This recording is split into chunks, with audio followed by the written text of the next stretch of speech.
Direction பண்ணா பாப்பீங்களா ஹீரோவை பாப்பீங்களா? ரெண்டுமே பாப்போம். எல்லாம் பண்ணாலும் ஆமா, அது அவரே டைரக்ஷன் பண்ணி அவரே நடிச்சாதா இன்னும் செம ஹிட் ஆகும். அதனால அவரே பண்றது இதுக்கு முன்னாடி டைரக்ஷன் பண்ணல பாப்பாடில வந்து பாத்தீங்கன்னா ஒரு சம்ம சீன்ஸ் தான் வருவாரு. இந்த படத்துல அந்த படம் வந்து உண்மையாவே ஒரு நல்ல ஒரு லவ்ல போகும், சூப்பரா இருக்கும் அந்த மூவி. எல்லாருக்கும் ரொம்ப பிடிச்சிருந்தது. சார்காஸ்டிக் நடிச்சிருக்காங்க. சோ இதுல வந்து பாத்தீங்கன்னா ஈக்குவல் ஸ்பேஸ் கொடுத்திருக்காங்க. தனுஷ் இல்ல ஈக்குவலா தான் எல்லாருக்குமே கொடுத்திருக்காங்க. தனுஷ் விட மத்தவங்களுக்கு எல்லாருக்குமே நல்லாவே ஒரு இம்பார்ட்டன்ஸ் கொடுத்திருக்காரு இதுல. சோ ஏன் மூவின்றதுனால நான் தான் இம்பார்ட்டன்டா தெரியணும்ன்ற மாதிரி அவர்ல காமிக்கல. எல்லாருக்கும் ஈக்குவலா காமிச்சு எஸ்ஜே சூர்யா இருக்காருனாலே பல ஹிட் தான்.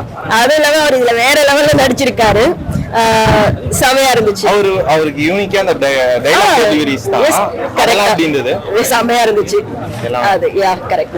அவங்க அண்ணன் செல்வராஜ் அவரோட கேரக்டர் அவரு நல்லா நடிச்சிருக்காரு. ஒரு தம்பி இதுலயுமே அண்ணன் தம்பி மாதிரி தான் அவங்க ரெண்டு பேருமே. அதான் சொல்லலையா, வெற்றி செஞ்சாலுமே அண்ணன்ற ஒரு மரியாதையுமே அதுல அவர் கொடுத்திருக்காரு. அதுல